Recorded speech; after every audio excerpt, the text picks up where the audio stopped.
இந்து மக்கள் கட்சியினுடைய நிறுவனர் தலைவர் இன்று தமிழகம் மட்டுமல்லாமல் ஒட்டுமொத்த உலகத்தில் தமிழ் குரலாக, இந்து குரலாக, இந்துக்களின் பாதுகாவலனாக, இந்துக்களின் நம்பிக்கை நட்சத்திரமாக வலம் கொண்டிருக்கிற அன்பு சகோதரர் அர்ஜுன் சம்பத் அவர்களே, இங்கே தலைமை வகித்துக் கொண்டிருக்கிற இந்து மக்கள் கட்சியினுடைய அன்பு சகோதரர் மாரிச்சாமி அவர்களே, வேல்முருகன் அவர்களே, ஈஸ்வரன் அவர்களே, சிவா அவர்களே, வசந்தகுமார் அவர்களே, சக்தி பாண்டியன் அவர்களே, பொன்னுசுவாமி அவர்களே, லக்ஷம் ஜி அவர்களே, முத்துராமலிங்கம் அவர்களே, பாரதிய ஜனதா கட்சியிலிருந்து மேடை அலங்கரித்து கொண்டிருக்கிற முன்னாள் மாவட்ட தலைவரும் மாநில செயற்குழு உறுப்பினருமான ஆற்றல் மிகுந்த அன்பு தம்பி சுரேஷ்குமார் அவர்களே, அற்புதமாக உரையாற்றி சென்று அமர்ந்திருக்கிற ஒலிம்பிக் செல்வம் அவர்களே, இந்த சிவகாசி நகர் பாரதிய ஜனதா கட்சியினுடைய தலைவர் பாட்டம் பழனிசுவாமி அவர்களே, சகோதர சகோதரிகள், உங்கள் அனைவருக்கும் வணக்கங்களை சொல்லி, ஐயா நரேந்திர மோடி அவர்கள் சார்பாக இந்த பாராட்டை, ஆண்டாளின் பிரசாதத்தை எல்லாம் அவரது பிரதிநிதியாக நான் இங்கே ஏற்றுக்கொள்கிறேன் என்பதை உங்கள் முன்னால் பதிவு செய்கின்றேன். ஏதோ ஒரு பெரிய சாதனை நான் செய்ததாக நான் நினைக்கவில்லை. இது ஐயா மோடி அவர்களுடைய அரசாங்கத்தினுடைய சாதனை. அவர் இங்கே வந்து இந்த நிகழ்விலே கலந்து கொண்டிருக்க முடியாது. எதிர்காலத்தில் அர்ஜுன் சம்பத் அழைக்கும் போது ஒருவேளை ஐயா மோடி அவர்களே கூட இந்து மக்கள் கட்சி நிகழ்ச்சியில் கலந்து கொள்ளலாம். இன்று அப்படி சூழல் அமையவில்லை என்பதனால அவரது சார்பாக, அவரின் பிரதிநிதியாக நான் அதை ஏற்றுக்கொள்கிறேன். அது மாத்திரமல்ல, இந்த சீனாவினுடைய சிகார் லைட்டருக்கு தடை விதித்ததில் 2 அமைச்சர் பெருமக்களுக்கு மிக முக்கிய பங்குண்டு. ஒன்று, தமிழகத்தின் வீரமங்கை இன்று டெல்லியை அலங்கரித்துக் கொண்டிருக்கிற நிதியமைச்சர் மரியாதைக்குரிய அம்மா நிர்மலா சீதாராமன் அவர்கள் இல்லை என்றால் இது நடந்திருக்காது. இன்னொரு அமைச்சர் பெருமகனார் மத்திய தொழில் வர்த்தகத்துறையினுடைய அமைச்சராக இருக்கிற மகாராஷ்டிராவை சேர்ந்த ஐயா பியூஷ் கோயல் அவர்கள். அந்த இருவருக்கும் கூட நமது கரவொலியின் மூலமாக இந்த இடத்துல நன்றியை நாம் தெரிவிக்கத்தான் வேண்டும். இந்த சிவகாசி நகரம் மிக புகழ்பெற்ற நகரம். இந்த சிவகாசிக்குன்னு ஒரு 200 வருஷ பாரம்பரியம் இருக்கு. ஒரு காலத்தில் இது ரொம்ப வறண்ட பகுதி, மழையே இல்லாத பகுதி சிவகாசி. மழை மறைவு பிரதேசம். இப்போ கூட சிவகாசியில் வருஷத்துக்கு 2 மழை விழுந்தால் பெரிய விஷயமா இருக்குன்னு நினைக்கிறேன் நான். எப்போதுமே தண்ணீர் பஞ்சம் இருக்கும். விவசாயத்திற்கும் தண்ணீர் பஞ்சம், குடிநீருக்கே தண்ணீர் பஞ்சம் இருக்கும். சிவகாசியில் சந்தோஷமாக வந்து எல்லாரும் பொண்ணு எடுப்பாங்க. ஏன்னா சிவகாசி பொண்ணு தண்ணியை சிக்கனமாக பயன்படுத்துவா. சிவகாசி பொண்ணு வேறு ஊருக்கு வாக்கப்பட்டு போனால் எத்தனை கிலோமீட்டர்னாலும் குடத்தை தூக்கி கொண்டு வந்து வீட்டு நிறையா தண்ணியை ரெப்பிடுவான்னு சிவகாசி பொண்ணுன்னா எல்லாரும் சந்தோஷமாக கல்யாணம் பண்ணுவாங்க. வேறு ஊர் பொண்ணுன்னா சிவகாசி மாப்பிள்ளை கொடுக்கறதுக்கு யோசிப்பாங்க. நம்ம உள்ள போய் எங்கள் குடமாக தண்ணி சுமக்கணுமே. அந்தளவிற்கு தண்ணீர் பஞ்சம் இருந்த காலம். அப்போ இந்த ஊரில் 2 பெரியவர்கள் இருந்தாங்க, ரொம்ப முக்கியமான சமுதாய பெரியவர்கள், ஊர் பெரியவர்கள். ஒருத்தர் பேர் ஐயா நாடார்னு பேர், இன்னொரு பெரியவர் ஐயா லக்ஷ்மண நாடார்னு பேர். இந்த 2 பேரும் விவசாயம் பொய்த்து போய்விட்டது, வாழ்க்கைக்கு வழி இல்லை. அப்போ நடந்து கொண்டு இருக்கிறது வெள்ளைக்கார அரசாங்கம், நம்ம அரசாங்கம் கூட இல்லை. நம்ம அரசாங்கமாக இருந்தாலும் காங்கிரஸ் ஒன்றும் செஞ்சுருக்க போகிறது இல்லை, அது வேற. வெள்ளைக்கார அரசாங்கம். அதனால் நாம் ஏதாவது ஒரு தொழில் துவங்கலாம். என்ன தொழில்? சிவகாசியில் என்ன கிடைக்குதுன்னா எதுவும் இல்லை, தண்ணி இல்லை, விவசாயம் இல்லை, வறண்டு போன நிலம். அதனால் நல்ல சூரியன் வெயில் அடிக்குது. இந்த வெயிலுக்கு ஏற்ற தொழில் என்னன்னு யோசிச்சாங்க. தீப்பெட்டி தயாரிக்கிற தொழில் தான் வெயிலுக்கு ஏற்ற தொழில். நல்ல மருந்து காயும், தீப்பெட்டி ஈரப்பதத்தில் வராது. அப்போ தீப்பெட்டி எங்கே செஞ்சாங்கன்னா கல்கத்தாவில் செஞ்சுக்கிட்டு இருந்தாங்க. இந்தியாவிலேயே கல்கத்தாவில் தான் தீப்பெட்டி தொழில் நடந்து கொண்டிருந்தது. அப்போ ஐயா ஐயநாடாரும் ஐயா லக்ஷ்மண நாடார் அவர்களும் இங்கேருந்து கல்கத்தாவுக்கு போனாங்க. இது நடந்து 2024. இப்போ இது நடந்தது 1924. 100 வருஷம் சரியாக ஆகுது. இந்த வருஷம் தீப்பெட்டியின் நூற்றாண்டு விழா. தீப்பெட்டிக்கு நூற்றாண்டு விழா. அங்கே போய் இவங்க நம்ம ஐயா ஸ்டாலின் போய் வெளிநாட்டில் நான் தொழில் முதலீடுகளை கொண்டு வரேன்னு போய் ஜாலியாக ஃபோட்டோ ஷூட் நடத்திட்டு வர்றார்ல, அந்த மாதிரி இவங்க 2 பேரும் போய் ஃபோட்டோ ஷூட் நடத்தலை. தொழில் வாங்க, எங்கள் ஊருக்கு தொழில் துவங்க வாங்கன்னு யாரையும் கூப்பிடலை. இவங்க போய் ஒரு தீப்பெட்டி ஆஃபீஸில் போய், ஃபயர் ஆஃபீஸில் போய் லேபராக வேலைக்கு சேர்ந்தாங்க. லேபர் அங்கேயே வேலை செஞ்சாங்க, அந்த தொழிலை கற்றுக்கிட்டாங்க. இது ஒன்றும் ராக்கெட் சயின்ஸ் இல்லை. தீப்பெட்டி தயாரிக்கிறது 10 நாள் இருந்தால் கற்றுக்கலாம், போதும். அதுக்கப்புறம் வியாபாரத்தை கற்றுக்கிட்டா போதும். தீப்பெட்டி செய்வதை கற்றுக்கொண்டு 100 ஆண்டுகளுக்கு முன்னால் இங்கேருந்து கல்கத்தாவுக்கு போய் அங்கிருந்து திரும்ப சிவகாசிக்கு வந்து இந்த பகுதியில் தீப்பெட்டி தயாரிக்கிற தொழிலை குடிசை தொழிலாக ஆரம்பித்தவர்கள் அந்த 2 பெரியவர்கள். அவர்களால் தான் இன்றைக்கு மிகப்பெரிய சாம்ராஜ்யமாக இன்றைக்கி அது உருவாயிருக்கு. முதல்ல தீப்பெட்டி ஆரம்பித்தோம். தீப்பெட்டி ஆரம்பித்த கொஞ்ச நாள்லேயே இவங்க செஞ்ச சாதனை என்னென்னா, எங்கே போய் தொழில் கற்றுக்கிட்டு வந்தாங்களோ கல்கத்தாவில், அதை கொண்டு வந்து இங்கே சிவகாசியில் தீப்பெட்டி செய்ய ஆரம்பித்து இவங்களோட சந்தையில் போட்டி போட முடியாமல் கல்கத்தா கம்பெனியெல்லாம் மூடிட்டு போயிட்டான். அந்த அளவுக்கு திறமையாக இன்னைக்கு கல்கத்தாவில் தீப்பெட்டிக்கு கல்கத்தாவுக்கு சம்மந்தம் இல்லை. இன்னைக்கு இந்தியாவில் உற்பத்தி ஆகிற தீப்பெட்டியில் அல்லது இந்திய சந்தைக்கு தேவையான தீப்பெட்டிகளில் 95% தமிழ்நாட்டில் தான் தீப்பெட்டிகள் உற்பத்தி ஆகிறது. அந்த 90%, 90% உங்கள் விருதுநகர் மாவட்டத்தில் தான் உற்பத்தி ஆகிறது. கோயில்பட்டி, சாத்தூர், சிவகாசி, இந்த 3 ஊர் தான் தீப்பெட்டி. வேறு அங்கங்கே இங்கே கொஞ்சம் கொஞ்சம் இருக்கலாம், விதிவிலக்காக இருக்கலாம். தீப்பெட்டி மருந்து இருக்குது, தீப்பெட்டி செஞ்சாச்சு. அந்த மருந்தை வச்சுக்கிட்டு வேறு என்னெல்லாம் செய்யலாம்? அப்போ தான் அவங்களுக்கு யோசனை வந்தது, பட்டாசு செய்யலாம் அப்படின்னு. தீப்பெட்டிக்கு அப்புறமா ஒரு வேல்யூ அடிஷனாக பட்டாசு வந்துச்சு. பட்டாசுக்கு நிறைய பிரிண்டிங் வேணும், அச்சடிக்கணும், சுற்றணும். தீப்பெட்டிக்கும் பிரிண்டிங் வேணும், அந்த லேபிள் ஒட்டுறதுக்கு பிரிண்ட் அடிச்சு ஒட்டணும். அப்படி தான் சிவகாசியில் பிரிண்டிங் மிஷின் வந்துச்சு. அது வரைக்கும் சிவகாசியில் பிரிண்டிங் மிஷின் கிடையாது. தமிழ்நாட்டில், இந்தியாவிலே முதல்ல தரங்கம்பாடின்னு ஒரு இடம் இருக்குது, மயிலாடுதுறை பக்கம் கடற்கரை, டேனிஷ் ஆட்சி நடந்த இடம். அங்கே தான் முதல்ல பிரிண்டிங் ப்ரெஸ் வந்துச்சு. இந்தியாவிலே முதல் பிரிண்டிங் ப்ரெஸ் தரங்கம்பாடி. அந்த பிரிண்டிங் ப்ரெஸ்ஸில் வெள்ளைக்காரன் என்ன பண்ணால், உடனே நம்மளாம் நினைக்கலாம், அந்த பிரிண்டிங் ப்ரெஸ்ஸில் அன்னைக்கே கொன்றை வேந்தன், ஆத்திச்சூடி, சிலப்பதிகாரம், கம்பராமாயணம்லாம் அச்சடிச்சிருக்கலாமே, பெரிய புராணம்லாம் அச்சடித்து கொடுத்துருக்கலாமே, இந்து மதத்தை வளர்த்துருக்கலாமேன்னு கேள்வி கேட்பீங்க. அந்த பிரிண்டிங் ப்ரெஸ்ஸில் பைபிள் மாத்திரம் தான் அச்சடிக்கணும்னு சட்டம் போட்டான். அச்சந்திரம் கண்டுபிடிக்கப்பட்டு பிரிண்டிங் பிரஸ் வந்த பிறகும் கூட பைபிளை தவிர வேற எதுவும் அந்த தரங்கம்பாடி பிரஸ்ல போய் அச்சடிக்க முடியாது. அது மாத்திரம், அதுக்கு தான் அந்த பிரிண்டிங் பிரஸ், பைபிள் அச்சடிக்கிறது தான் கொண்டு வந்தான். மற்றதுக்கெல்லாம் அனுமதி இல்லை, தடை. நாம போராடி அந்த பிரிண்டிங் பிரஸை நம்ம வச்சு நம்ம இலக்கியங்கள், நம்ம பத்திரிகைகள், பாரதியார் மாதிரி இந்தியா பத்திரிகை, சுதேசமித்திரன் பத்திரிகையெல்லாம் நடத்துறதுக்கு அதுக்கப்புறம் 100 வருஷம் ஆகிப்போச்சு. எப்படி இருந்தது பாருங்க வெள்ளைக்காரனுடைய ஆட்சி. அப்படிதான் பிரிண்டிங் பிரஸ் சிவகாசியில் வந்தது. முதல்ல தீப்பெட்டி வந்தது, தீப்பெட்டிக்கு பின்னால் பட்டாசு வந்தது. தீப்பெட்டியோட மகன் தான் பட்டாசு. பட்டாசு தீப்பெட்டி ரெண்டுக்கும் பேரப்புள்ள தான் பிரிண்டிங், அச்சு. இன்னைக்கு இந்தியா பூரா 6000 கோடி ரூபாய்க்கு பட்டாசு விற்றுருக்குன்னு சொல்கிறாங்க. அப்படியா? கணக்கில் வந்தது. நம்ம என்றைக்குமே கணக்கு முறையாக தான் வச்சுருப்போம், கொஞ்சம் கணக்கு அப்படி இப்படி வச்சுருப்போம். இன்றைக்கி பிரிண்டிங் ப்ரெஸ்ஸோட பிரிண்டிங், சிவகாசி பிரிண்டர்ஸோட டெக்னாலஜி எவ்வளோ இருக்குது? ஒருவேளை அமெரிக்கா டாலர் இங்கே அடிக்கணும்னு நினச்சா கூட சிவகாசியில் அடித்து கொடுக்குற அளவுக்கு நம்மகிட்ட பிரிண்டிங் டெக்னாலஜி இருக்குது.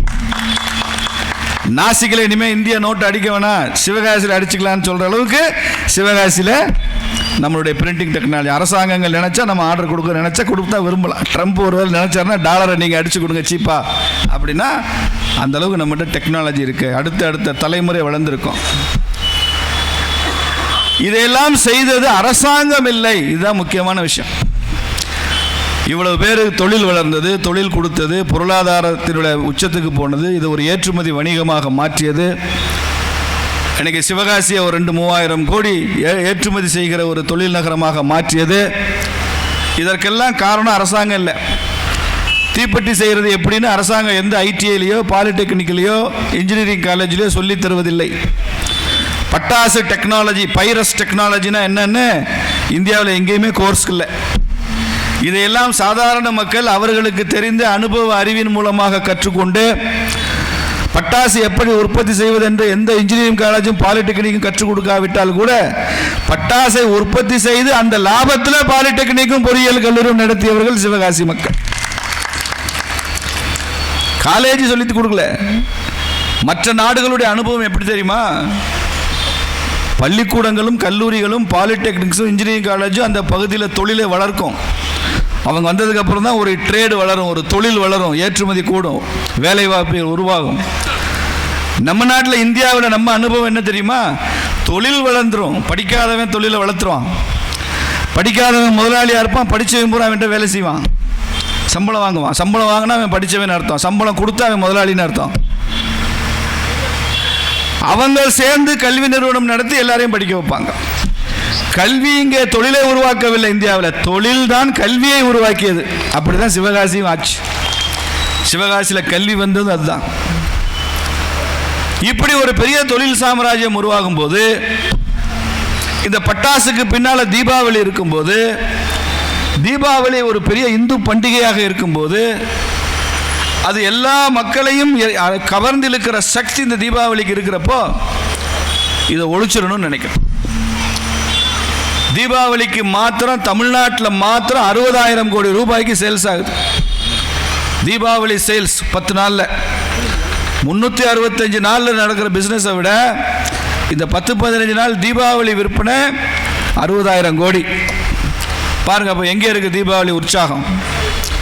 குழந்தைகள்னா உற்சாகம் பட்டாசு, கல்யாணம் பண்ண புது மாப்பிள்ளைன்னா தலை தீபாவளி உற்சாகம், ஸ்வீட் ஸ்டால், பலகாரங்கள், ஜவுளி கடை, தீபாவளிக்கு புது ட்ரெஸ்ஸு. என்னைக்கு புது ட்ரெஸ் போடாட்டியும் தீபாவளி அன்னைக்கு எல்லாரும் புத்தாடை அணிஞ்சிருவோம். இப்படி எல்லாரையும் கவர்ந்திழுக்கிற ஒரு பண்டிகை தீபாவளி. அந்த தீபாவளியை ஒழித்து விட வேண்டும், அந்த உற்சாகத்தை குறைத்து விட வேண்டும் என்று சில சக்திகள் நம்ம நாட்டில் கடந்த 30 வருஷத்துக்கு மேலே வேலை செய்கிறாங்க. குறிப்பாக சில தன்னார்வ தொண்டு நிறுவனங்கள் பணியாற்றுறாங்க. தீபாவளியை ஒழிச்சிடணும். தீபாவளியை ஒழிக்கிறதுக்கு முன்னால் என்ன பண்ணணும்? இந்த பட்டாசை ஒழிச்சிட்டா தீபாவளியினுடைய உற்சாகம் குறைஞ்சிரும், குழந்தைகள் அதில் ஆர்வமாக ஈடுபடுறது குறைஞ்சிரும். தீபாவளி எப்போ வரும்னு குழந்தைங்க ஏங்குறாங்கல்ல, அந்த ஏக்கத்தை முதல்ல அகற்றணும். முதல்ல என்ன பண்ணால், சிவகாசியில் குழந்தை தொழிலாளர் வச்சு தான் வேலை நடக்குது அப்படின்னு முதல் பிரச்சாரம் பண்ணான். சிவகாசியே குழந்தை தொழிலாளர் தான். ஆனால் புள்ளி விவரங்கள் என்ன காமிக்குது? தமிழ்நாட்டிலேயே லிட்ரஸி ரேட், கல்வி அறிவு அதிகமாக இருக்கிற மாவட்டம் விருதுநகர் மாவட்டம் தான் புள்ளி விவரம் காமிக்குது. தமிழ்நாட்டிலே அதிகம் பேர் உயர்கல்வி படித்து காலேஜ் படிக்கிறது விருதுநகர் மாவட்டம் தான் அப்படின்னு புள்ளி விவரம் காமிக்குது. விருதுநகரில் அரசு கல்வி, அரசு கல்லூரின்னு ஒன்றும் இல்லை. இங்கே எல்லாம் சமுதாயங்களையும் நடத்துகிற கல்லூரி தான். விருதுநகர் மாவட்டமே போனீங்கன்னா சமுதாயங்கள் தான் நடத்தும். விருதுநகரில் நாடாறு கல்வி நிறுவனங்கள் இருக்கும். அருப்புக்கோட்டை போனீங்கன்னா தேவாங்கர் கல்வி நிறுவனங்கள் இருக்கும். சாத்தூர் போட்டிங்கன்னா எஸ்ஆர் நாயுடு கல்வி நிறுவனம் இருக்கும். கோவில்பட்டி போனீங்கன்னா ரெட்டியார் கல்வி நிறுவனம் இருக்கும். இப்படி எல்லா இடத்துலையும் ஜாதிய சமுதாயங்கள். அருப்புக்கோட்டை போனீங்கன்னா சாலியர் சமுதாயங்கள் அவங்க நடத்துகிற கல்வி நிறுவனங்கள் இருக்கும். கிருஷ்ணகோயில் பக்கம் போனீங்கன்னா ஒரு பெரிய பாலிடெக்னிக்கே ஒரு சமுதாய நிறுவனங்கள் நடத்தி கொண்டிருப்பாங்க. எங்கே விருதுநகர் மாவட்டத்தில் கவர்மெண்ட் காலேஜ் ஒன்று சொல்லுங்கள்? ஒன்றும் கிடையாது. வேறு எந்த மாவட்டத்தை பல்கலைக்கழகத்தை விட மதுரை பல்கலைக்கழகத்தில் தான் ஜாதிய நிறுவனங்கள், ஜாதிய சமுதாயங்கள் கல்வி நிறுவனங்கள் நடத்துகிறது இங்கே தான் அதிகம். அது காரணம், மதுரை பல்கலைக்கழகத்தில் முதல் துணைவேந்தராக தேப்போ மீனாட்சி சுந்தரனார் இருந்தார். அப்போ தான் நிறைய கிறிஸ்தவ கல்வி நிறுவனங்கள் வந்தது. அவர் நல்ல இந்து. அவருக்கு மனசில் ஒரு கவலை, கிறிஸ்தவ கல்வி நிறுவனங்கள் வரட்டும், அவங்க கல்வி கொடுக்கட்டும், நல்லது. ஆனால் சமுதாயத்தில் ஒரு இம்பேலன்ஸ் வரக்கூடாது, இந்து கல்வி நிறுவனங்களும் நிறைய இருக்கணுமே அப்படின்னு ஆசைப்பட்டார். அதற்காக நிறைய இந்து மடாதிபதிகள், ஆதீனங்கள், சன்னிதானங்களோடலாம் பேசி பார்த்தார். ஒன்றும் ஒத்து வரல. அவங்களுக்கெல்லாம் வேறு நிறையா இருந்தது. அதனால் அந்த முயற்சியை கைவிட்டு விட்டு எல்லா ஜாதி சங்கங்களையும் கூப்பிட்டார். அப்போ எல்லாம் துணைவேந்தருக்கு பெரிய அதிகாரம் உண்டு. அவர் நினச்சா கல்லூரிக்கு அங்கீகாரம் அவரே கொடுக்கலாம். எல்லாரையும் நீங்கள் ஒரு எஜுகேஷனல் ட்ரஸ்ட் ஆரம்பிங்கன்னாரு. ஏன்னு கேட்டாங்க. நீங்கள் கல்லூரி ஆரம்பிங்க, பள்ளிக்கூடம் ஆரம்பிங்க, உங்கள் கல்லூரிக்கு நான் பெர்மிஷன் கொடுக்குறேன், அங்கீகாரம் கொடுக்குறேன். கூப்பிட்டு அத்தனை ஜாதிகளையும் கல்லூரி ஆரம்பிக்க வைத்த பெருமகனார் ஐயா தேப்போ மீனாட்சி சுந்தரனார். அப்போ அவருடைய காலகட்டத்தில் தான் மதுரையில் சௌராஷ்டிரா கல்லூரி வந்தது, யாதவா கல்லூரி வந்தது, இங்கே இருக்கிற நாடார் கல்லூரி வந்தது. உசிலம்பட்டியில் பசும்பன் ஐயா தேவர் விருமகனார் பேரில் கல்லர் கல்விக் கழகம் உருவானது அவருடைய பீரியடில் தான், தேப்போ மீனாட்சி சுந்தரனார் பீரியடு தான். இப்படி எங்கு பார்த்தாலும் கல்வி நிறுவனங்களை உருவாக்கி ஜாதிய சமுதாயங்களை இந்த சமுதாயத்தில் வெறும் மாநாடு நடத்துறது, பேரணி நடத்துறது மாத்திரம் இல்லாமல் கல்லூரி நடத்துகிற பணியும் உங்களுக்கு இருக்கிறது என்று அவர்களுக்கு புரிய வைத்து அதை நேர்முகமாக அதை மடைமாற்றம் செய்தவர் ஐயா தேப்போமி. மதமாற்றத்திற்கு எதிரான மடைமாற்றம் இந்த ஐயா தேப்போமி அவர்கள் பண்ணி அந்த பணி. அதில் தான் சிவகாசி முன்னால் வந்தது கல்வியில். அப்போ நான் சுதேசி இயக்கத்தில் பணிபுரிந்து கொண்டிருந்தேன். அந்த தன்னார்வ தொண்டு நிறுவனத்தின் மீது வழக்கு தொடுத்தோம். இவர்கள் குழந்தை தொழிலாளர் வைத்துக்கொண்டு பணியாற்றுகிறார் என்பதற்காக இவர்கள் சொன்னிய ஆதாரங்கள்லாம் பொய்ன்னு நீதிமன்றத்தில் நிரூபித்தோம். இங்கே இருக்கிற பல முக்கிய தொழிலதிபர்கள்லாம் அந்த வழக்கில் உதவியாக இருந்தாங்க. நிரூபிக்கப்பட்ட அந்த வழக்கின் முடிவில் பொய் சொன்ன அந்த தன்னார்வ தொண்டு நிறுவனத்தினுடைய அந்த அதை நடத்தி கொண்டிருந்த அந்த உரிமையாளர் சிறைக்கு சென்றார் என்பதை இங்கே நான் உங்கள் முன்னால் பதிவு செய்கிறேன். ஜெயிலுக்கு அனுப்பிச்சோம் பொய் சொன்னதுக்காக. அப்படி பாரதிய ஜனதா கட்சி, அதற்கு முன்னால் சுதேசி இயக்கம் சிவகாசியை காப்பாற்றுவதற்கு நாம் எடுத்த முதல் முயற்சி. சீன பட்டாசுகள் சிவகாசிக்கு பெரிய ஒரு அச்சுறுத்தலாக இருந்தது. கண்டெய்னராக வந்து இறங்கும் சீனாவிலிருந்து. அப்போ இருந்த காங்கிரஸ் மன்மோகன் ஆட்சி, அப்போ இருந்த திமுக ஆட்சி, 10 வருஷம் திமுக நம்ம அண்ணங்களாம் மத்தியில் ஆட்சியில். நம்ம ஐயா சிதம்பரம் தான் நிதியமைச்சர், உள்துறை அமைச்சர். அப்போ அரசாங்கம் திமுக காரங்க சொன்ன பதில் என்ன தெரியுமா? சீனாலேருந்து பட்டாசு வருதுயா, சிவகாசி செத்துக்கிட்டு இருக்கியா. அப்போ சொன்னாங்க, எத்தனை கண்டெய்னர் நாங்கள் ரெய்டு நடத்தி பிடிக்க முடியும், எத்தனை இடத்துல சீனாவிலேருந்து வர்ற பட்டாசு வருதுன்னு நாங்கள் போலீஸ் போட்டு பிடிக்க முடியும், அதெல்லாம் எங்களால் முடியாதுன்னு கைவிரிச்ச அரசாங்கம் தான் திமுக அரசாங்கம். இப்போ வெக்கம் கெட்டு போய் இதுக்கெல்லாம் நாங்கள் தான் காரணம்னு போஸ்டர் போட்டு ஒட்டிக்கிட்டு இருக்கானே. எவன் பெத்த பிள்ளைக்கு எவன் வந்து இனிஷியல் போடுறது? நான் பிள்ளை பெறுவேன், நீ வந்து இனிஷியல் போட்டுக்குவியா? நீ தான் அப்பனா? அப்படி கைவிரித்த அரசாங்கம் காங்கிரஸ் திமுக அரசாங்கம். 2014 மன்மோகன் சிங் பிரதமராக இருக்கும் வரைக்கும், திமுக மத்தியில் ஆட்சியில் இருக்கும் வரைக்கும் சீன பட்டாசுகள் தடை செய்யப்படவில்லை. வந்தது ஒரு சிங்கம் 2014 நரேந்திர மோடி பிரதமரா. மறுபடியும் நாம் போய் ஐயா பிரதமர்கிட்ட முறையிட்டோம். அவர் பிரதமராக வந்த 6 மாதத்தில் அவர் கொண்டு வந்த மிகப்பெரிய தடை சட்டம் சீன பட்டாசுகளுக்கு இந்திய மண்ணில் இடமில்லை என்று தடை விதித்தார். சிவகாசி காப்பாற்றப்பட்டது. இந்த சிவகாசியில் இருக்கிறவங்களுக்கு கேட்குறேன், எத்தனை பேருக்கு இது தெரியும்? தெரிஞ்சிருந்தா நீங்க மாணிக் தாக்கூருக்கு ஓட்டு போட்டிருப்பியா? காங்கிரஸுக்கு ஓட்டு போட்டிருப்பியா? நீ செய்யறதெல்லாம் ஒருத்தன் செய்வான், நீ ஓட்டை கொண்டு போய் இன்னொருத்தனுக்கு போடுவியா? சிவகாசியை காப்பாற்றுறது நரேந்திர மோடியா காங்கிரஸா? யாருக்கு பதில் சொல்லுவீங்க? காங்கிரஸ் எம்பி, உங்க எம்பி மாணிக் தாக்கூரை நான் மனம் திறந்து பாராட்டுவேங்க. அவரை மாதிரி ஒரு நல்ல எம்பி நான் பார்த்ததே இல்லை. தொகுதி பக்கமே வர மாட்டார், யாரையும் தொந்தரவு செய்ய மாட்டார். உங்களை வந்து ஏதாவது தொந்தரவு பண்ணுறாரா? சிவகாசிக்காரங்க சொல்லுங்க, தொந்தரவே பண்ண மாட்டார். ஒரு ஃபோட்டோவுக்கு, அவர் ஃபோட்டோவை காமிச்சது யாருன்னு கேட்குறேன். நீங்கள் மாணிக் தாக்கூர்னு சொல்லிட்டீங்கன்னா நான் அரசியலை விட்டு ஒதுங்கிக்கிறேன். ஆனால் அவர் தான் 10 வருஷமாக உங்கள் எம்பி. எலெக்ஷன் அப்போ மட்டும் வருவார், நல்ல மனுஷன். ஓட்டு போடுங்கன்னு கேட்பார். நம்மளையும் 5 வருஷம் நம்மளை தொல்லை பண்ணாமல் இருக்கானே, போட்டு தொலைச்சிருவோன்னு போட்டுறீங்க, போயிடுவார். அவ்வளோதான், முடிஞ்சு போச்சு. ஆனால் மற்ற இடத்துலையாவது காசு கொடுத்து ஓட்டு வாங்குறாயா? சிவகாசி மக்கள் தங்கமானவன், காசு வாங்காமல் ஓட்டை போட்டு தொலைக்கிறீங்க காங்கிரஸுக்கு. ஒரு 500 ரூபா காசை வாங்கிட்டு கூட போட வேண்டாம்னு நினைக்கிறேன். நேர்மையாக ஓட்டு போடுறோம் நம்ம. அந்த மனுஷன் காசும் கொடுக்கறதில்ல, இல்லை கொடுக்கறதில்ல, எனக்கு தெரியுமே. பட்டாசை, சீன பட்டாசை தடை செய்ததுனால தான் சிவகாசி பழிச்சது, தெரிஞ்சுக்கங்க. அடுத்து ஜிஎஸ்டி வந்தது. ஜிஎஸ்டிங்கிறது புது வரி இல்லை. பல பேர் தப்பா சொல்லு, ஜிஎஸ்டியை போட்டார் மோடி, ஜிஎஸ்டியை போட்டார். ஜிஎஸ்டிங்கிறது புது வரி இல்லைடா, புதிய வரி விதிப்பு முறை, புது முறை. 5, 3, 8, 8, 2, 10, 10, 2, 12 இத்தனை நாளாக கூட்டிகிட்டு இருந்தோம். மோடி வந்து என்ன சொல்கிறாரு? 4 நாள் 8, 8 நாள் 12ன்னு கூட்டுறான்னு சிம்பிளிஃபை பண்ணி வச்சுக்கிறாரு. அவ்வளோதான். அங்கேயும் 12 தான், இங்கேயும் 12 தான். 17 வகையான வரிகளை எடுத்துட்டு, விற்பனை வரி, சேல்ஸ் டாக்ஸு, நுழைவு வரி, ஆக்ட்ராய் வரி, எக்ஸைஸ் டியூட்டி, இதெல்லாம் எடுத்துரு. அதுக்கு பதிலாக 5%, 12%, 18%, 28% ஜிஎஸ்டிக்குள்ளே கொண்டு வா அப்படின்னு சொல்லி, ஜிஎஸ்டின்றது புதிய முறை, புது வரி இல்லை. அதில் சிவகாசிக்கு பட்டாசுக்கு 28% வரி போட்டோம். ஏன் பட்டாசுக்கு 28% வரி? பட்டாசு சுற்றுச்சூழலை மாசுபடுத்துவது, பட்டாசு தேவையற்றது, ஆடம்பரத்துக்கெல்லாம் 28% வரி. அதில் போய் சிவகாசி பட்டாசு சிக்கிக்கிச்சு. இது ஆடம்பரம்னு டெல்லியில் ஐஏஎஸ் ஆஃபீஸர் முடிவு பண்ணிட்டான். இந்த ஐஏஎஸ் வர்க்கத்தை சரி பண்ணுறது ரொம்ப கஷ்டம். அரசியல்வாதிக்காவது ஒரு விஷயத்தை புரிஞ்சிட முடியும். ஐயோ ஓட்டு போயிருமேனாவது பயப்படுவான். ஐஏஎஸ்க்கு அதுவும் புரியாது. 28% சிக்கிக்கிச்சு.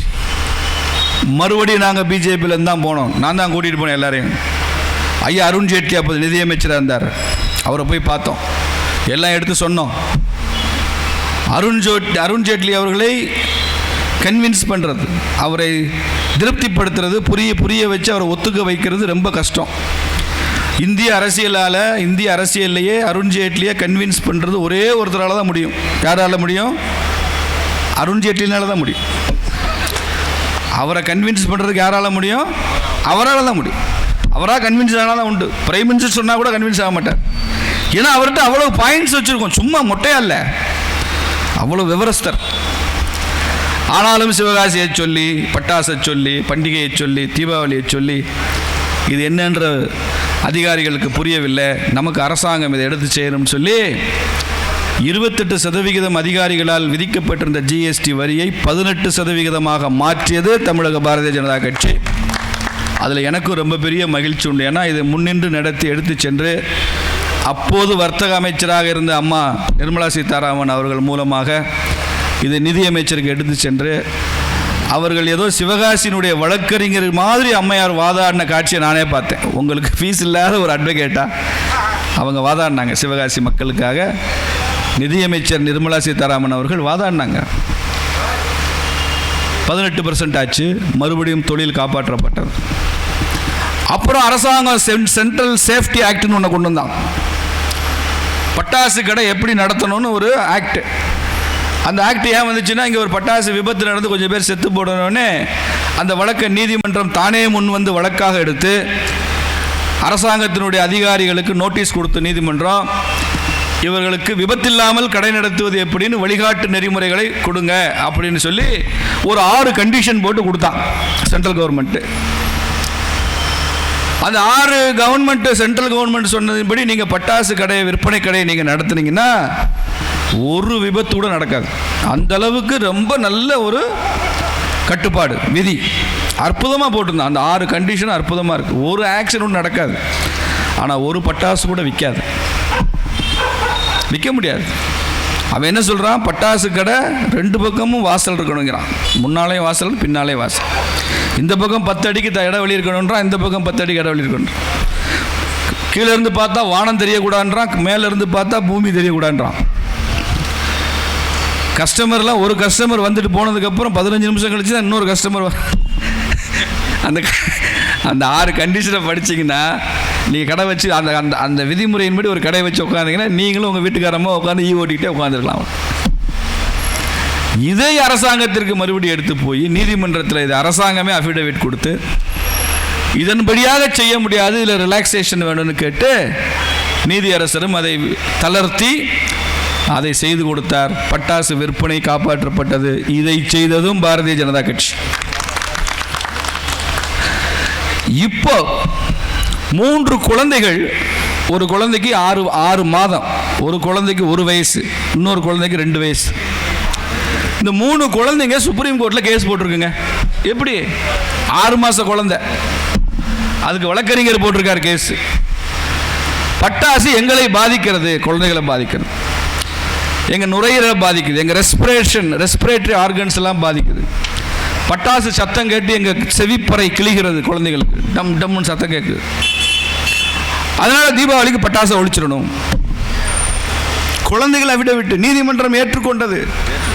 வழக்கை நீதிமன்றம் ஏற்றுக்கொண்டவுடன் சிவகாசியில் ஆர்டர் போட்ட நார்த் இந்தியன் கம்பெனி கடைகள் எல்லாம் பட்டாசை நிறுத்துட்டான். ஆர்டர் வேண்டாம், கேன்சல் பண்ணிட்டான். ஆர்டர் வேணான்னு கேன்சல் பண்ணால் இங்கே உற்பத்தி செய்ய முடியாது, இங்கே லேபருக்கு வேலை இல்லை. தீபாவளிக்கு 6 மாதத்துக்கு முன்னாலே வேலையெல்லாம் போச்சு. எப்போ வேலை உச்சத்தில் இருக்குமோ அப்போ வேலை இல்லாமல் போச்சு. நீதிமன்ற வழக்கு அரசாங்கம் பண்ணதில்லை, இங்கே இல்லை காங்கிரஸ் டிஎம்கே எல்லாம் இதுதான் வாய்ப்புன்னு பிஜேபிக்கு எதிராக திருப்பி விட்டான். பாருங்க, மோடி சட்டம் போட்டார். மோடி சட்டம் போல மூதேவி, இது நீதிமன்றம் சொல்லியது, வழக்காக எடுத்திருக்கு. நீதிமன்றமும் தீர்ப்பும் கொடுக்கவில்லை, வழக்காக எடுத்திருக்கு. அந்த வழக்கிற்கும் மறுபடி டெல்லி வரைக்கும் போனோம். நான் தான் இங்கே உள்ள தொழிலதிபர்களை அழைத்து கொண்டு போனேன். அப்போ சுற்றுச்சூழல் அமைச்சராக இருந்தவர் ஹர்ஷவர்தன், அப்போ பாதுகாப்பு அமைச்சராக இருந்தவர்கள் நிர்மலா சீதாராமன் அவர்கள், அப்போ இருந்த வர்த்தகத்துறை அமைச்சர், எல்லாரையும் சந்தித்தோம். அந்த சுப்ரீம் கோர்ட்டில் மத்திய அரசினுடைய அஃபிடவிட்டு, அதிகாரிகள் கொடுத்த அஃபிடவிட்டையே நாம் சொன்னதுக்கப்புறம் அதை மாற்றி அமைக்கப்பட்டு பட்டாசுக்கு ஆதரவாக நீதிமன்றத்தில் மத்திய அரசு, பாரதிய ஜனதா கட்சி அரசு பட்டாசுக்கு ஆதரவாக வாதாடியதனுடைய விளைவு தான் பசுமை பட்டாசுகள், கிரீன் கிராக்கர்ஸ் வந்தது. பேரியம் நைட்ரேட் பயன்பாட்டை பற்றி எப்படியெல்லாம் இருக்க வேண்டும் என்ற வழிகாட்டுதல் வந்தது. மறுபடியும் அந்த தொழில் காப்பாற்றப்பட்டது. போன தீபாவளிக்கு ஒரு பட்டாசு கூட ஸ்டாக் இல்லைங்க. செஞ்சு முடிச்ச அத்தனை பட்டாசு விற்றுருக்கோம். ஒரு பட்டாசு கூட, ஒரு ஊசி பட்டாசு கூட ஸ்டாக் இல்லை, வித்தாச்சு. இதையெல்லாம் செஞ்சது யாரு? இதெல்லாம் செஞ்சது யாருக்கா? பிஜேபி. பிஜேபி இதெல்லாம் இவ்வளவு செஞ்சதுக்கப்புறம் நீங்கள் ஓட்டு போடுறது யாருக்கு? காங்கிரஸுக்கு. எங்கே போய் சொல்ல இந்த கால கொடுமை. அதே மாதிரி தான் சீனாவோட சிகார் லைட். என்ன நடந்தது என்பது உங்களுக்கு தெரிய வேண்டும் என்பதற்காக விரிவாக சொல்கிறேன். இது ஒவ்வொன்றிலும் கடந்த 10 ஆண்டுகளுக்கு மேலாக நானே பயணம் செய்து கொண்டிருக்கிறேன் என்பதற்காக இதை சொல்லுகிறேன். சிவகாசி பட்டாசு தொழிலின் பிரச்சனையும், சாத்தூர் கோயில்பட்டி தீப்பெட்டி தொழிலின் பிரச்சனையும் அணுவாக உற்பத்தியாளர்களை விட உங்கள் தொழிலாளர்களை விட அதிகம் தெரிந்தவன் நான் என்பதனால இதை நான் சொல்லுகிறேன். அந்த பிரச்சனை உங்களோட எனக்கு நல்லா தெரியும்.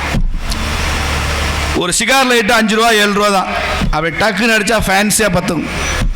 இங்கேயே நம்ம அண்ணங்க கொஞ்சம் பேர் வச்சுருப்பீங்க. அப்படி அடித்தா 400 அடி அடிக்கலாம். டக்கு டக்கு டக்குன்னு அடிக்கலாம். 400 கேஸ் ஃபில் பண்ணி அடிக்கலாம். அப்புறம் தூக்கி போடலாம். ஒரு 5 ரூபாய்க்கு சிகார் லைட் வாங்கினா 400 சிகரெட் பிடிக்கலாம், 400 பீடி பிடிக்கலாம். 1 ரூபாய்க்கு தீப்பெட்டி வாங்கினீங்கன்னா உள்ள 35 குச்சி தான் இருக்கும். அப்போ 35 சிகரெட் தான் பிடிக்க முடியும். அதில் காற்றுக்கு அடிச்சிங்கன்னா சிகரெட் பற்ற வைக்கிறப்பயே அது காற்றுக்கு அமர்ந்து போகும். மறுபடியும் ஒன்று எடுக்கணும். லேசாக தீப்பெட்டி நனைஞ்சிட்டா மறுபடியும் பற்ற வைக்கணும், எடுக்கணும். அதில் பாதி குச்சி வீணாக போயிடும். அப்போ இது 2வது சிகார் லைட்ரு ஒரு ஸ்டைலாக இருக்குது, ஃபேஷனாக இருக்குது. அப்படி பாக்கெட்டில் வச்சுட்டு போகலாம், தீப்பெட்டியை வச்சுட்டு போக முடியாது. அதனால் என்னாச்சு, உற்பத்தி குறைஞ்சிருச்சு. சீனாவிலேருந்து வருது சிகார் லைட்டு, 5 ரூபாய்க்கு கிடைக்குது. நம்மெல்லாம் அதை வாங்க ஆரம்பிச்சிட்டான். தீப்பெட்டி வாங்குறது குறைஞ்சி போச்சு. தீப்பெட்டி விற்பனை குறைஞ்சா உற்பத்தி குறையுது, உற்பத்தி குறைஞ்சா வேலை வாய்ப்பு குறையுது. சாத்தூர்லேயும் கோயில்பட்டியிலையும் 3 ஷிஃப்ட்டு வேலை செஞ்சவங்க 2 ஷிஃப்ட்டு 1 ஷிஃப்ட்டு. வாரத்தில் 7 நாள் வேலை செஞ்சவங்க 6 நாள் 5 நாள் 4 நாள் தான் வேலைன்னு ஆயிடுச்சு. வாழ்வாதாரமே பாதிக்கப்பட்டது லட்சக்கணக்கான மக்களுக்கு. மறுபடியும் இதை எடுத்துக்கொண்டு நாங்கள் டெல்லி போனோம். அப்போ நிதியமைச்சர் என்ன சொன்னாங்க, சீன சிகார் லைட்டர்களை தடை பண்ண வேண்டாம், தடை பண்ணணுன்றது கொஞ்சம் கஷ்டம், சுற்றிக்கிட்டு ஃபைல் சுற்றிக்கிட்டே இருந்து ரொம்ப லேட் ஆகும். அதுக்கு பதிலாக நாளைக்கே நான் ஒரு ஆர்டர் போடுறேன், ஒவ்வொரு சிகார் லைட்டுக்கும் 20 ரூபா இறக்குமதி வரியை கூட்டிடுறேன். அப்போ என்ன ஆகும், 5 ரூபா சிகார் லைட்டுன்றது 25 ரூபா ஆகிடும். 25 ரூபாய்க்கு யாரும் வாங்க மாட்டான். 35 பீஸ் 1 ரூபா தீப்பெட்டி வாங்கிட்டு போயிடுவான். அதனால் சிகார் லைட்டோட விலையை, இறக்குமதி வரியை 20 ரூபா கூட்டிடுறேன். அற்புதமாக முடிவெடுத்தார்கள். 20 ரூபாய் கூட்டினாங்க. சிகார் லைட்டர் விலை கூடி போச்சு. சிகார் லைட்டர் விற்பனை அப்படியே குறைஞ்சிருச்சு. தொழிலை காப்பாற்றிட்டோன்ற மகிழ்ச்சியில் இருக்கும்போது ஒரே மாதம்தான் அடிச்சாம்பார். சீனாவிலிருந்து சிகார் லைட்டருக்கான இறக்குமதி வரி 20 ரூபா. சிகார் லைட்டருக்கு ஸ்பேர் பார்ட்ஸ் வர கொண்டு வர ஆரம்பிச்சிட்டான். தனித்தனியாக உள்ளே இருக்கிற அந்த சின்ன சின்ன பார்ட்ஸை கொண்டு வர, அதுக்கு வரி இல்லை. அதை இந்தியாவுக்குள்ளே வச்சு அசம்பிள் பண்ணுறது. சிகார் லைட்டராகவே சீனாவிலேருந்து வந்தால் தான் 20 ரூபா வரி போட முடியும். உதிரி பாகங்களை இந்தியாவுக்குள்ளே கொண்டு வந்து இந்தியாவுக்குள்ளே அசம்பிள் பண்ணி அதை விற்றா அதுக்கு வரி போட முடியாது. இறக்குமதி வரி 20 ரூபா போட முடியாது. மறுபடியும் 5 ரூபாய்க்கு விற்கிறான். திருட்டு பைப்பில் என்னெல்லாம் ரூம் போட்டு யோசிக்கிறான்றீங்க. மறுபடியும் தீப்பெட்டி விற்பனை குறையுது, உற்பத்தி குறையுது, வேலை குறையுது, ஷிஃப்ட் குறையுது. நம்ம அண்ணங்கள்லாம் ஒரே அழுவாச்சியாக வந்துடுறாங்க. ஒரு தீப்பெட்டிக்காரங்களுக்குலாம் அழுவாச்சு. கோயில்பேட்டிலேருந்து அப்படியே அழுதுகிட்டே வந்துட்டாங்க. ஆனால் எல்லா அண்ணாச்சியும் சின்சியராக கனிமொழிக்காக ஓட்டு போட்டிருக்காங்க கோயில்பேட்டில். என்கிட்ட அழுதுகிட்டே வந்த அண்ணாச்சி எல்லாம், இங்கே கூட ஒரு கூட்டத்தில் ஒரு அண்ணாச்சி இருக்கார், அழுதுகிட்டு வந்த அண்ணாச்சி. போன தேர்தலையும் அக்காவுக்கு தான் ஓட்டு போட்டு, இந்த தேர்தலை தடை பண்ணதுக்கு அப்புறமா அக்காவுக்கு தான் ஓட்டு போட்டு வந்து நின்னார். பாசம் இருக்கு பாருங்க, அந்த ரத்த பாசம், திராவிட பாசம். அதில் பெட்ரோல் ஊற்றி எரிக்க இந்த பாசத்தில் அழுவாச்சி அழுவாச்சியா வருது. அவங்க அழுகையை பார்த்து பார்த்து நமக்கு அழுவாச்சி அழுவாச்சியா வருது. நம்ம தான் லேசானா உருகிறோமே. சரி என்ன செய்யலாம், டெல்லி உள்ளவங்களுக்கு இந்த அழுவாச்சி வருதான்னு பார்க்கலான்ட்டு இங்கேருந்து இவங்களை கூட்டிகிட்டு போனால் அங்கேயும் அவங்களுக்கு அழுவாச்சி அழுவாச்சியாக வந்துருச்சு. ஐயோ இவ்வளோ கஷ்டம் இருக்கா. பியூஷ் கோயலை போய் பார்த்தோம். இவ்வளோ இண்டஸ்ட்ரி, இவ்வளோ ஜிஎஸ்டி கட்டுறோம், இவ்வளோ இன்கம் டேக்ஸ் கட்டுறோம், இவ்வளோ பேர் லேபர் வேலை செய்கிறாங்க, இந்த தொழில் அழிஞ்சிக்கிட்டு இருக்கு. நான் சொன்னேன், தீப்பெட்டியை சிகார் லைட்டர் சாப்பிடுகிறதுன்னு இல்லைங்க சார், இந்தியாவை சீனா விழுங்கி கொண்டிருக்கிறது என்று அர்த்தம்னு சொன்னேன். தீப்பெட்டியை சிகார் லைட்டர் சாப்பிடல, சீனா இந்தியாவின் ஒரு தொழிலை விழுங்கி கொண்டிருக்கிறோம். Yes I got the point. முதல்ல அவருக்கு எல்லாம் புரிஞ்சு, அவர் நம்மளோட 100 மடங்கு அறிவாளி. உடனே அதிகாரியை கூப்பிட்டார். See that this cigar lighter is immediately banned in Indian soil. In next 1 week நீ ஆர்டர் போட்டு கொடு. இது பிஜேபி, இது பிஜேபி. ஒரே வாரம் தான் சீனாவின் சிகார் லைட்டர்களுக்கு முற்றிலுமாக தடை. ஸ்பேர் பார்ட்ஸ்லேருந்து எந்த பார்ட்டு அந்த பார்ட்டு எதுவும் கொண்டு வர முடியாது, எல்லாத்தையும் தடை போட்டியாச்சு. மறுபடியும் உற்பத்தி கூட ஆரம்பிச்சிருச்சு தீப்பெட்டி. மறுபடியும் சேல்ஸ் கூடும், மறுபடியும் நம்ம அக்காக்களுக்கெல்லாம் வேலை கிடைக்கும். சரியாக்கா, சந்தோஷம், நீங்களாம் வேலைக்கு போகலாம். அடுத்த தேர்தலில் மாணிக்க தாக்கர் ஓட்டு போடுறதுக்காக நீங்கள் ரெடியாக இருங்க. இது எதுவுமே மாணிக்க தாக்கருக்கு தெரியாது. இப்போ அடுத்த பிரச்சனை சொல்கிறேன் கேளுங்க. பட்டாசுகளோட பிரச்சனை இருக்குது, தீப்பெட்டிகளோட பிரச்சனை இருக்குது, சிகார் லைட் தடை பண்ணியிருக்கு. இது எதுவுமே அவருக்கு தெரியாது. அவர் ஜாலியாக இருக்கார். எம்பி அவர்.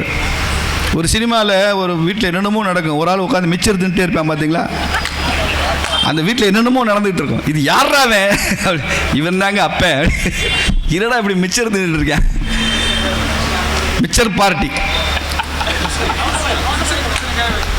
அதை எம்பின்னா மிக்சர் பார்ட்டின்னு அர்த்தம். எம்பி மிக்சர் பார்ட்டி, ஒன்றும் தெரியாது, தொகுதியில் என்ன நடக்குதுன்னு தெரியாது. அவர் தான் எம்பி. நான் விருதுநகர் எம்பி தான் அப்படி இருப்பார்னு நினைச்சேன். 40 எம்பியுமே அப்படி தான் இருக்காங்க. இந்த மிக்சர் பார்ட்டி தான், ஒன்றும் தெரியாது, ஒன்றும் தெரியாது. இப்படி எதுவுமே தெரியாது, மக்களை பற்றி தெரியாது. ஆனால் அவங்களுக்கு ஒரு நம்பிக்கை இருக்குது, நமக்கு தான் ஓட்டு போடுவாங்க.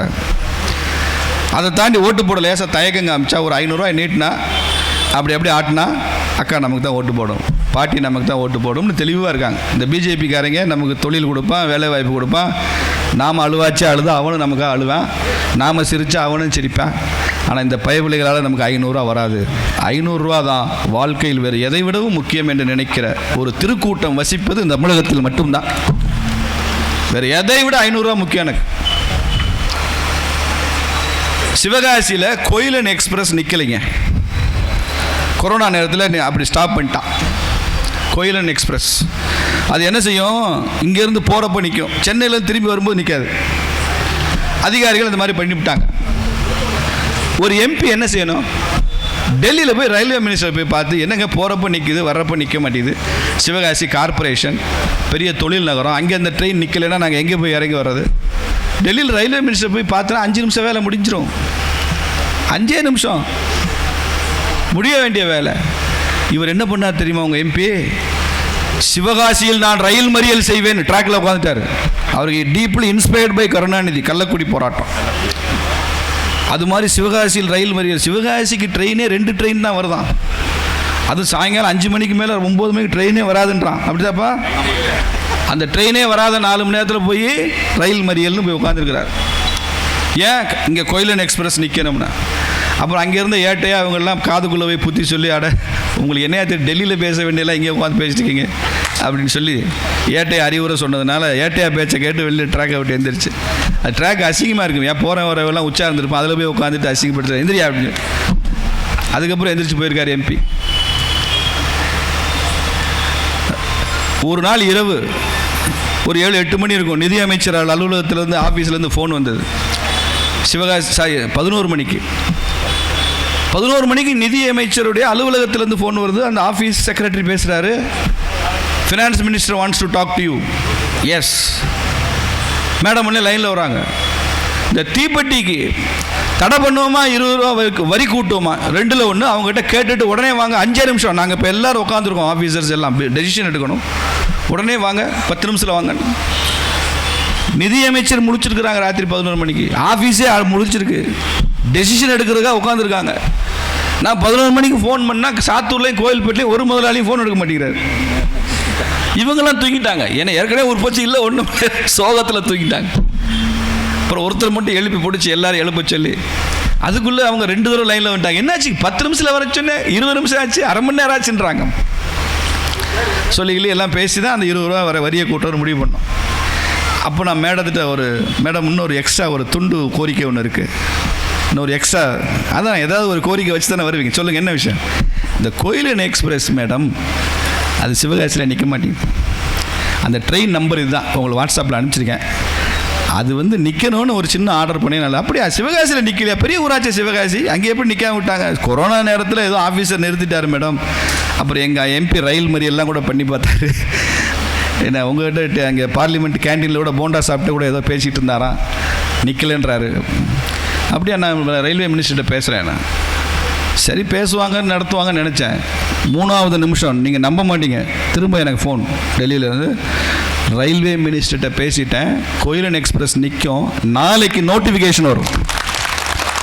ராத்திரி 11:30 மணிப்பா, ராத்திரி 11:30 மணிக்கு 3 நிமிஷத்துக்குள்ளே நீ 3 வருஷம் போராடின, 3 நிமிஷத்தில் நிறுத்தி காட்டிய கட்சி பாரதிய ஜனதா கட்சி. அங்கேருந்து நான் நைட்டே சுரேஷ்குமாரை கூப்பிட்டேன், வண்டியை நிறுத்தியாச்சுரா, ஒலிம்பிக் செல்வத்தை கூப்பிட்டு சொன்னேங்க அவருக்கப்பா, நான் 12 மணிக்கு கூப்பிட்டு சொல்கிறேன், நாளைக்கே காலையில் போஸ்டர் போட்டுருவோம்னே, காலைல 7 மணிக்கே ஒட்டிடுவோம்னே, அம்மையாருக்கு நன்றி, ரயில்வே மினிஸ்டருக்கு நன்றின்னு போட்டு ஒட்டிடுவோம்னேட்டு இவங்க எல்லாம் ராத்திரியாக போஸ்ட் அடித்து காலைல நன்றி தெரிவிக்கிறதுக்கு 7 மணிக்கு போய் ஒட்ட போனால் 6 மணிக்கே டிஎம்கேக்காரன் ஒட்டிட்டான், ரயிலை நிறுத்திய ஸ்டாலினுக்கு நன்றின்னு. டே யார்கிட்டையும் சொன்னீங்களாடா நீங்கள் இது சொல், நாங்கள் யார்கிட்டையுமே சொல்லலைண்ணே, நீங்கள் சொன்னீங்க, அப்படியே பிரிண்டரில் கொடுத்தோம், காலைல ஒட்ட போனால் அவன் ஒட்டியிருக்கானேன்னு. பேக்கரி அக்காவை கொடுத்தா பேக்கரி வாங்கினாமல நம்மளை ராத்திரியில் சொல்லிட்டு காலையில் சொல்லாம ஊரே சொல்லும் பாருங்க. வடிவேலு கதை மாதிரி நான் நம்ம பசங்க 2 பேருக்கு ரகசியமாக சொல்லி உடனே விட்டுறான், நாளைக்கு ஆர்டர் வந்துடும் நன்றி தெரிவிடானா, இவன் ஒட்டி இவ்வளோ வேகமாக பிஜேபிக்காரன் வேலை செஞ்சு நானும் பார்த்ததில்லை. இவன் பம்பரமாக வேலை செய்கிறான், நான் சந்தோஷமாக இருந்தால் அவன் பைபிள் 6 மணிக்கே போய் அவன் ஒட்டியிருக்கான், ஸ்டாலினுக்கு நன்றியா. இப்போ துறை வைக்க ஒரு ட்வீட் போட்டிருக்காரு, இப்போ சிகார் லைட் தடைக்கு அப்புறம் என்ன போட்டிருக்காரு தெரியுமா, மத்திய அரசுக்கு அழுத்தம் கொடுத்து, எப்படி சீனாவின் சிகார் லைட்டுகளை தடை செய்த ஸ்டாலின் முதலமைச்சர் அவர்களுக்கு நன்றி. இதுக்கு எதுக்கு நீ வெள்ளையும் சொல்லையும் அலையணும், இதுக்கு எதுக்கு எம்பின்னு சொல்லிட்டு வெள்ளையும் சொல்லையும் அலையணும். ஸ்டாலின் என்னைக்கு கோரிக்கை வச்சார், இவர் ஸ்டாலின் நன்றி சொல்றாரு, அடுத்த 1 மணி நேரம் கழிச்சு ஸ்டாலின் ட்வீட் போடுறாரு, சிகார் லைட்டுகளை தடை செய்த ஐயா பிரதமர் அவர்களுக்கு நான் நன்றி தெரிவித்துக் கொள்கிறேன் அவர் போடுறாரு. அட்லீஸ்ட் ஸ்டாலினுக்காவது ஒரு பெரிய மனுஷனா நடந்துக்கிட்டார் இந்த விஷயத்தில். துறை வைக்கோ ஜால்ரா அடிச்சா இப்படியா ஜால்ரா அடிக்கிறது, இவ்வளவு சொம்பா, ஒரு எம்பி சீட்டுக்கா இவ்வளவு சொம்பு அடிப்பீங்களா, அப்பளமா அவனுக்கு சேர்ந்து அடிக்கிறீங்க டங்கு ஜங்கு ஜங்குன்னு. இந்த மாவட்டத்தினுடைய எந்த பிரச்சனையும் தெரியாது துறை வைக்கோ. முதலமைச்சருக்கு நன்றின்னு போடுற தமிழ்நாடு அரசாங்கம் என்னைக்காவது கோரிக்கை வச்சதா, சீனா சிகார் லைட் தடை செய்யணும், எங்கள் தொழிலாளர்கள் பாதிக்கப்படுறாங்கன்னு கோரிக்கை வச்சிருக்காங்களா? என்னைக்காவது உங்க எம்பிக்கள் பார்லிமெண்ட்ல பேசியிருக்காங்களா? சம்பந்தப்பட்ட துறை அமைச்சர்கிட்ட போய் இதை போய் கோரிக்கையை வச்சு நிறைவேற்றி கொடுங்கன்னு வலியுறுத்தி இருக்கிறாங்களா? எதுவும் செய்யாத திமுக எங்க மக்கள் பிஜேபி பக்கம் திரும்பிடுவானோ அந்த அச்சத்தில் ஐயா தான் செஞ்சார், ஸ்டாலின் ஐயா தான் செஞ்சார், முதலமைச்சர் தான் செஞ்சார். போஸ்டர் போடு, பிஜேபிக்காரன் பிள்ளை பெற்றுருவான், நம்ம போய் இனிஷியல் போடணும்ன்ற தெளிவாக இருக்காங்க. அங்கேருந்து எல்லாம் வரும், நம்ம போய் ஸ்டிக்கரை ஒட்டிடணும், தெளிவாக இருக்காங்க. இதுதான் இப்படியாகத்தானே இந்த கதை நடந்தது. சிவகாசி கதை, சிகார் லைட்டு கதை, தீப்பெட்டி கதை. நான் சொல்ல வர்ற கருத்து, சிவகாசி மக்கள், பட்டாசு மக்கள், தீப்பெட்டி மக்கள் பாரதிய ஜனதா கட்சி ஆதரிக்கிறார்கள் என்பதெல்லாம் கேள்வியே இல்லை. பாரதிய ஜனதா கட்சி இந்த பட்டாசு தொழிலை ஆதரிக்கிறது, பட்டாசு தொழிலை பாதுகாக்கப் போகிறது. இது மக்களே உருவாக்கிய தொழில் சாம்ராஜ்யம். எந்த அரசாங்கத்தின் உதவி இல்லாமல், எந்த வங்கியினுடைய கடன் இல்லாமல், எந்த வங்கியும் தீப்பெட்டிக்கும் பட்டாசுக்கு கடன் கொடுக்காது. முத்ரா லோன் எல்லாம் பட்டாசுக்கு வாங்க முடியாது. மக்கள் தங்கள் சொந்த முயற்சியில், சொந்த உழைப்பில், சொந்த தொழில்நுட்பத்தில் தங்களுக்குள் கூட்டுறவாக சேர்ந்து வாழும் வாழ்க்கை முறையின் மூலமாக உருவாக்கிய தொழில் சாம்ராஜ்யம் இந்த பட்டாசும் தீப்பெட்டியும். லட்சக்கணக்கான பேர் வேலை செய்கிறான். குறிப்பாக பெண்கள், கிராம பெண்கள், அதிகம் படிக்காதவர்கள், பட்டியல் சமுதாய மக்கள், ஓபிசி மக்கள், அவருடைய வாழ்வாதாரத்திற்கான தொழில் என்கிற ஒரே காரணத்தினால்தான் பிஜேபியில் அக்கறை காட்டுகிறோம், ஓட்டுக்கு இல்லை. இதை தொடர்ந்து செய்ய போகிற கட்சியும் பாரதிய ஜனதா கட்சி தான். எனக்கெல்லாம் மகிழ்ச்சி. இந்த பிரச்சனையை இந்து மக்கள் கட்சி தொடர்ந்து அண்ணன் அர்ஜுன் சம்பத் அவர்கள் பட்டாசையும் தீப்பெட்டியும் பற்றி தமிழகம் எங்கும் பேசி வருகிறார் என்பதற்காக நான் அவரை இந்த மேடையிலேயே பாராட்ட கடமைப்பட்டிருக்கேன். அவர் தொழில் பற்றியெல்லாம் பெருசாக பேச வேண்டிய அவசியம் இல்லை. அவர் எடுத்து செய்கிற தர்மம் காக்கிற அந்த பணியே பெரிய பணி. ஆனால் பொருளாதாரத்தை காப்பாற்றுவதும் தர்மத்தை காக்கும் பணியில் மிகப்பெரிய பங்களிக்கிற பணி என்பதனால் இன்னைக்கு நாட்டில் மதத்தையும் ஆன்மீகத்தையும் இந்துத்துவத்தையும் காப்பாற்ற நினைக்கிற அத்துணை சக்திகளும் பொருளாதாரத்தையும் நாம் காப்பாற்ற வேண்டும் என்ற முனைப்பில் நாம் இருக்கோம். அதை நீங்கள் புரிந்து கொள்ள வேண்டும் என்பதற்காக சற்று